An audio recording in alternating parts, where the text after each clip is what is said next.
Part 2 channel of సలచారు. బేసన్, కారం, సాల్ట్. చూసారా? ఇప్పుడు ఈ బుబ్బడాలు చేయాలి కదా. సలచారులో బుబ్బడాలు లేకుండా టేస్ట్ ఎలా వస్తుంది చెప్పండి. అది ట్రెడిషనల్.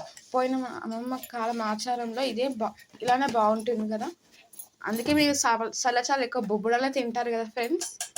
ఇప్పుడు చూసారా సలచారు ఎలా పొంగుతుందో.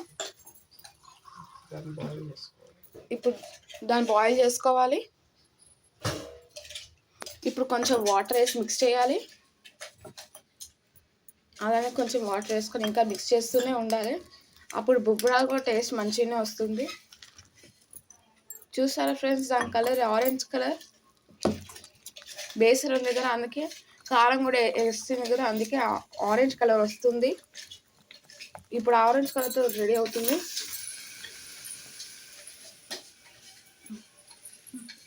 ఇప్పుడు ఇలానే మిక్స్ చేస్తూనే ఉండాలి. చూసారా ఆ బుబ్బడాలు వేసి అవి ఎలా డీప్ ఫ్రైయింగ్ అవుతున్నాయి చూసారా ఫ్రెండ్స్. బాగుంది కదా ఫ్రెండ్స్. మీకు బొబ్బడాలు అవి వేసాక సలచాలు వేసి మిక్స్ చేస్తే ఇక మనం తింటే టేస్ట్ వేరే లెవెల్గా ఉంటుంది. మీరు కూడా ఒకసారి ట్రై చేయండి. మీరు అలా తినకపోతే సలచాలు బొబ్బడాలు వేసుకొని తినండి. సలచాలు బొబ్బడాలు వద్దంటే ఉట్టిగా బొబ్బడాలు వేసుకొని తినచ్చు, ఏం కాదు. ఆ టేస్ట్ కూడా బాగుంటుంది. చూసారా ఎలా డీప్ ఫ్రైయింగ్ అవుతుందో.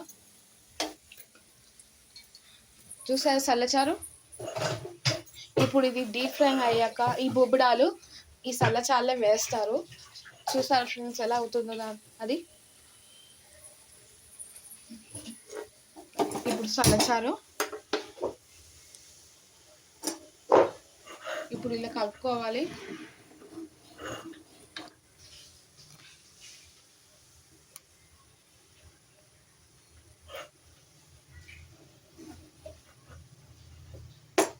కొంచెం మీడియం ఫ్లేమ్ పెట్టుకోండి, హై ఫ్లేమ్ పెట్టుకోకూడదు. ఇప్పుడు ఈ బుబ్బడాలు చేసేటప్పుడు కూడా మీడియం ఫ్లేమే పెట్టుకోవాలి. చూసారా ఎలా అవుతుందో. ఇప్పుడు అయ్యాక ఇది సలచాలు వేస్తారు. చూసారు పొంగుతుంది.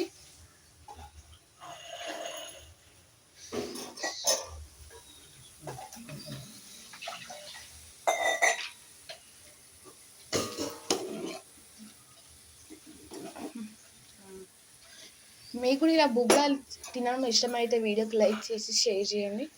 అలా కామెంట్లో మీకు ఈ బుబ్బడాలు ఇష్టం కదా ఫ్రెండ్స్. మీకు సలచారు కూడా ఇష్టమని నేను అనుకుంటున్నాను. ఇంకా మీకు కర్డ్ కూడా ఇష్టం కదా. అసలు కర్డ్ తోటే కదా సలచారు రెడీ అవుతుంది. అందుకే ఈరోజు స్పెషల్ ఇది వండింది మా మమ్మీ. ఇప్పుడు డీప్ ఫ్రైయింగ్ అయ్యాక అందులో వేస్తారు. చూసారా ఎలా అవుతుందో. ఇది చూడండి, ఇది ఎలా అయిందో. చేంజ్ అవుతుంది కదా, కొంచెం చేంజింగ్ కూడా వస్తుంది. ఇప్పుడు ఇలా చేయండి. చూసారా అది ఎలా అయిందో. ఇది ఇలా కలుపుతూనే ఉండి ఆ తర్వాత అది అందులో వేయాలి, సలచారులో వేయాలి.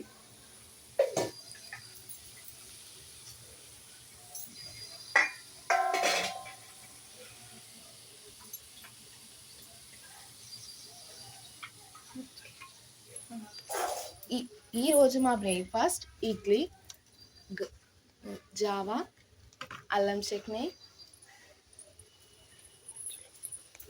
లంచ్లో అయితే రైస్, ఇంకా సలచారు, ఇంకా కొన్ని బుబ్బడాలు కూడా అంచుకి. అప్పుడు తింటే చాలా బాగుంటుంది.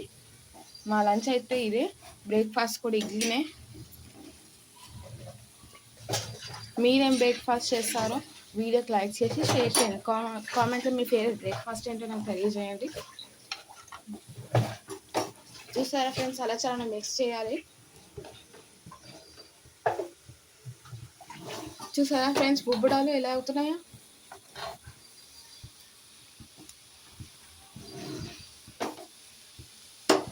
ఈ సలచారులో బుబ్బడాలు ట్రెడిషన్ కొత్తగా ఉంది కదా. కానీ ఆ సల్లచారు బుబ్బడాలు టేస్ట్ వేరే లెవెల్గా ఉంటుంది.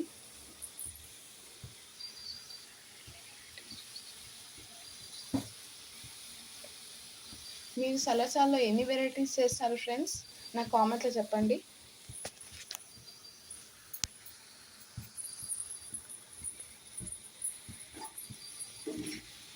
హాయ్ అండి. నేను సిఎస్ఆర్ఎస్ ఛానల్ వాళ్ళు సిస్టర్స్ మదర్ని మాట్లాడుతున్నాను.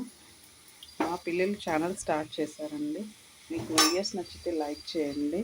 ఈరోజు మా బ్రేక్ఫాస్ట్ ఏంటో మా పిల్లలు చెప్పారు కదా. ఈరోజు నేను చల్లచారులో రుబ్బడాలు వేస్తున్నాను. మీరు ఏమేమి వేస్తారో, ఎన్ని వెరైటీస్ చేస్తారో నాకు కామెంట్ రూపంలో చెప్పండి. చల్లచారులో రుబ్బడాలు వేయడం ఆరాత్రి నుంచి ఆనవాయితీగా వస్తుందని అమ్మమ్మ మా అమ్మగారు చెప్పారు నాకు. చల్లచారులో రుబ్బడాలు వేశాక మనం పోపు పెట్టుకోవడం చాలా మంచిది, టేస్టీగా కూడా ఉంటుంది.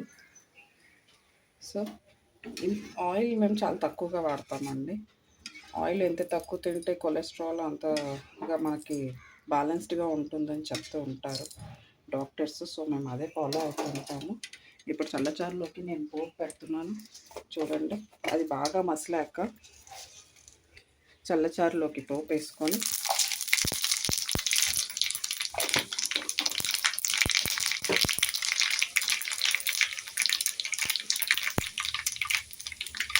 ఆఫ్ చేసుకొని ఆ పోపు ఇందులో పెట్టుకుంటే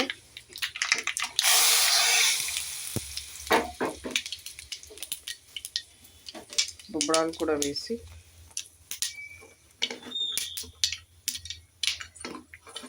చల్లచారు ఫుల్ఫిల్ అయిపోతుందండి.